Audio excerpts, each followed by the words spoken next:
నమస్తే, welcome to BRK. నేను మీ రమ్య. ఈ మధ్య కాలంలో చూస్తున్నారా, భార్యాభర్తల మధ్య మనస్పర్ధాలు బీభత్సానికి చేరాయి. చాలామంది డివోర్స్ కూడా తీసుకుంటున్నారు. అసలు భార్య భర్త అంటే ఎలా ఉండాలి, వాళ్ళిద్దరి మధ్య అండర్స్టాండింగ్ ఏ విధంగా ఉండాలి, సో ఇవన్నిటికి సమాధానం ఇవ్వడానికి ఈరోజు మనతో పాటు ఉన్నారు రామ్ మోహన్ నిమిలే sir, retired chief manager of Indian Bank. సార్ని అడిగి కొన్ని అడ్వైజులు తీసుకుందాం. సార్ నమస్తే. నమస్తే అమ్మా. సార్ చెప్పండి సార్, అసలు ఒక భార్య భర్త ఎలా ఉండాలి? త్వరలో పెళ్లి చేసుకోబోతున్నాను కాబట్టి మాకు తెలియాలి. ఫోమ్ ఫోమ్ స్పెల్లింగ్ ఏమి? Foam foam FOAM. నేను అదే pronunciation, spelling different. FOME, made for each other. FOME, made for each other. అలా ఉండాలి భార్యాభర్తలు. జీవితంలో కొన్ని సర్దుబాట్లు తప్పవు. కొంత గివింగ్ అప్, కొంత టేకింగ్, కొంత టేకింగ్ అప్, ఇది తప్పదు. Okay, once you take up you should not give up. ఇది another version. What you are taking up, you are taking up a spouse on marriage. You should not give up him or her. కొన్ని events జీవితంలో ఒకటేసారి జరుగుతాయి. నువ్వు కావాలంటే రెండోసారి చెయ్యొచ్చు, but it is not fair. There is something like fair అనే పదము వాడుతుంటాం కదా, అన్ఫేర్ అని, ఫేర్ అని. It's not fair. So marriage అనేది జీవితంలో మనిషికి ఒకేసారి జరగాలి. It is the highest ethical decision.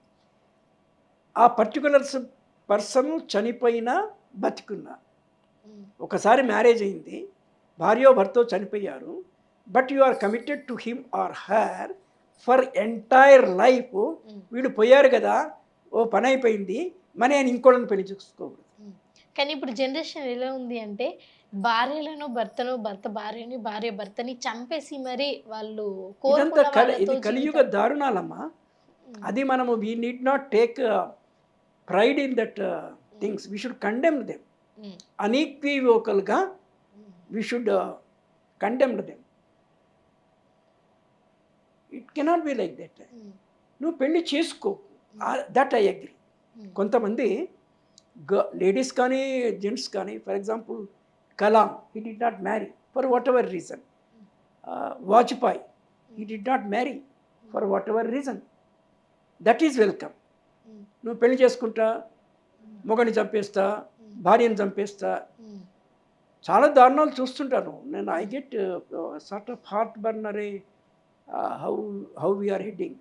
ఒక ఫాదరు ఇద్దరు చిన్న పాపల్ని, ఒక కొడుకుని దానిలో తీసుకు అక్కడ వాళ్ళని 3 ప్లేసెస్లో ముగ్గురిని చంపాడు.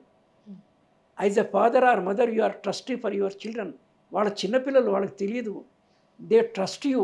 రమ్మంటే ఎప్పుడొస్తారు, తీసుకెళ్ళి చంపితే ఎట్లా? అంటే మానవత్వం ఏ లెవెల్కి పోయింది అనేసి. తర్వాత ఒకళ్ళొకళ్ళు నమ్మకపోవడము, ఫిడిలిటీ ఆఫ్ ద వైఫ్ని హస్బెండ్ సస్పెక్ట్ చేయడము, these are all very these things. మీకు మానసిక పరిపక్వత లేకపోతే, ఎవరికైనా భార్యకు కానీ భర్తకు కానీ, you have a mentor, a well wisher who can guide you. ఇప్పుడు ఎలా ఉంటుందంటమ్మా, భార్యాభర్తల్లో అందరికీ సిమిలర్ పర్సనాలిటీ ఉండదు. కానీ వీళ్ళ రిక్వైర్మెంట్స్ అని నేను ఇందాక మెయిన్ ఫర్ ఈచ్ అదర్ అన్నట్టు, they have a both biological and psychological matching requirements ఉంటాయి. అంటే I say supplementary and complementary ఇన్ యాక్షన్స్లో. సప్లిమెంటరీ అంటే నేను కొంచెంసేపు పని చేశాను, నేను అలసిపోయాను, మిగిలింది నువ్వు కంటిన్యూ చెయ్యి. నేను రైస్ పెట్టాను దీని మీద, ఐఎమ్ కొంచెం రిలాక్స్ అవుతున్నాను, ఒకవేళ థర్డ్ విజిల్ వస్తే దించు అంటే దించవచ్చు. ఇది సప్లిమెంటరీ. కాంప్లిమెంటరీ అంటే నేను కొన్ని పనులు చేయగలను, కొన్ని చేయలేను, నేను చేయలేని పనులు నువ్వు చెయ్యి, నువ్వు చేయలేని పనులు నేను చేస్తా. This is complementary. ఈ supplementary and complementary approach to life అనేది వైఫ్ అండ్ హస్బెండ్ మధ్యలో ఉండాలి. పెళ్లి చేసుకునే ముందు తరచి చూడాలి, whether that girl is fit to me, whether this boy is to fit to me. మీరు కావాలంటే రిటర్న్ డాక్యుమెంట్ రాసుకొని memorandum of understanding, I go to that extent of telling. కానీ ఒకసారి ఎస్ ఇతన్ని ఈమెను మ్యారేజ్ చేసుకోవాలని కమిట్ అయ్యి మ్యారేజ్ చేసుకున్న తర్వాత no going back, no divorce. Nonsense, divorce is a nonsense. నీకు ఇష్టం లేకపోతే నీకు మ్యారేజ్ అనేది రెస్పాన్సిబిలిటీ. మ్యారేజ్ అనేది it a fraught with some risk also.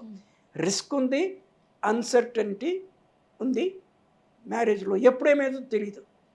మ్యారేజ్లోనే కుప్ప కూలిపోయిన పెళ్లి కొడుకులు ఉన్నారు ఇన్ ద మీడియాలో అక్కడిక్కడ చూస్తే. మ్యారేజ్ అయిన వితిన్ మంత్స్లోనే యాక్సిడెంట్కి గురైన వాళ్ళు ఉన్నారు. This is all uncertainty. Risk ఎట్లా ఉంటుంది? మనం ఎంత జాగ్రత్తగా అబ్బాయిని అమ్మాయిని చూస్ చేసుకున్నా కూడా సడన్లీ మనకి అన్నోని ఎలిమెంట్ ఒకటి ఇట్ మే ఫిగర్ అప్. పెళ్ళైన తర్వాత కానీ అది తెలీదు. కానీ దానికి కూడా దట్స్ ఎ రిస్క్. దానికి కూడా మనం ప్రిపేర్ అయ్యి ఉండాలి. So come what may, once decided. ఇవన్నీ one time activities in the life కనుక. అసలు ఈ భార్య భర్తల మధ్య అండర్స్టాండింగ్ ఎలా ఉండాలి అంటే, ఈ క్వశ్చన్ ఎందుకు అడుగుతున్నానంటే, పెళ్లి చేసుకున్న కొంతకాలం వరకు బాగానే ఉంటుంది, అంత బాగానే ఉంటుంది. ఎప్పుడైతే చిన్న చిన్న ఇష్యూస్ స్టార్ట్ అవుతాయో మెల్లిమెల్లిగా చిలికి చిలికి గానలాగైనట్టు సో ఆ ఇష్యూస్ కూడా పెద్దదవుతూ ఉంటాయి. అమ్మా, ఒక వేరే మనిషిని అర్థం చేసుకోవడానికి దేర్ ఆర్ సర్టన్ స్టేజెస్. ఎదుటి మనిషి మాట్లాడకపోయినా కూడా ఒక 4-5 minutes మనిషిని గమనిస్తే 30% we should be able to make up 30% of his total personality. ఒక 5 నిమిషాలు వాళ్ళు ఏం మాట్లాడకపోయినా కూడా 30% కాకపోయినా ఒక 20%. నేను మిమ్మల్ని 5 నిమిషాలు చూస్తున్నాను అనుకోండి, మనం షూట్లో మాట్లాడకపోయినా కూడా ఎంతో కొంతగా I should have an opinion about you. Similarly you on me. ఒక మనిషితో ఒక 10-15 నిమిషాలు మాట్లాడితే 50-60% మనం ఎస్టిమేట్ చేయొచ్చు. కానీ కొంతమంది అదే పనిగా కొన్ని విషయాలు బయటపడనివ్వరు. అవి మంచివైతే there is no problem at all. అవి చెడ్డమైనప్పుడే ప్రాబ్లం వస్తుంది. చెడ్డమైనప్పుడే they take care of it, that they are not coming out. మనకి నిశ్చితార్థం అనే ఒక కాన్సెప్ట్ ఉంది, తర్వాత మ్యారేజ్. మధ్యలో గ్యాప్ 3-4 నెలలు ఉంటుంది. దిస్ ఈజ్ సమ్ టైమ్ మనకి ఎంప్లాయ్మెంట్లో చెప్పాలంటే probation period and confirmation period. నేను ఉజ్జాయింపుగా చెప్తున్నాను. నిశ్చితార్థమైన తర్వాత these people are permitted to speak to each other at least on phone or something. ఈ 3 నెలల్లో if you find anything problematic, ఇది అన్సాల్వబుల్, ఇది ముందరికి వెళ్ళేటట్టు లేదంటే you can cancel the marriage.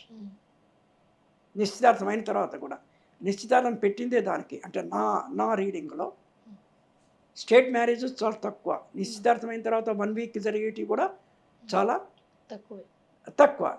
So మీరు ఒకసారి వేరే వాడిని ఫేస్ రీడింగ్ స్కిల్ అంటారు. ఫేస్ రీడింగ్ అంటే మాట్లాడకపోయినా కూడా మనిషిని అంచనా వేసేంత స్కిల్ అందరికీ ఉండకపోవచ్చు, కొంతమందికి ఉంటుంది. అటువంటి వాళ్ళని మనం తీసుకెళ్ళాలి పెళ్లి చూపులకి. వాళ్ళు ఏం మాట్లాడరు కానీ అబ్జర్వ్ చేస్తుంటారు. They will give us the feedback.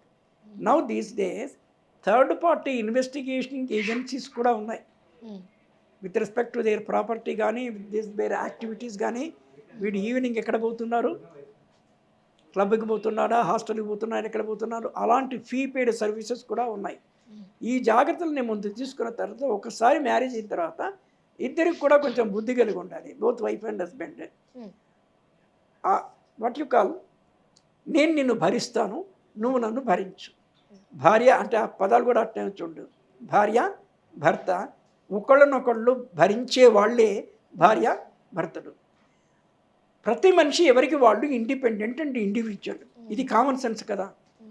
So 100% ఈక్వల్గా ఉండడానికి స్కోప్ ఉండదు. సో నా వల్ల కొన్ని తప్పులు జరగవచ్చు, కైండ్లీ ఎక్స్క్యూజ్ మీ. నీ వల్ల కొన్ని జరగవచ్చు, I will excuse you. At the end of the day we are happy. So భార్య భర్తల మధ్య మనస్పర్ధలు రాకుండా ఉండాలి అంటే ఒకరినొకరు భరించే తత్వం కానీ ఎక్స్క్యూజ్ చేసుకునే తత్వం మంచిగా ఉంటే వాళ్ళు లైఫ్ లాంగ్ బాగుంటారని మీరు చెప్పిన ఈ ఏదైతే సజెషన్ ఉందో చాలా బాగుంది sir. So thank you. No carry over. అంటే ఈరోజు మార్నింగ్ ఏమైనా డిఫరెన్స్ వస్తే నైట్కి it should be day end should be day end అంటారు కంప్యూటర్స్లో. దాంట్లో day end should be neat clean. Next day again fresh. నిన్నటిది మొన్నటిది నువ్వు లాస్ట్ ఇయర్ అట్లా చేసావు, ఆ పై ఇయర్ అట్లా చేసావు, ఇది all non sense. Okay sir, thank you. Right అమ్మ.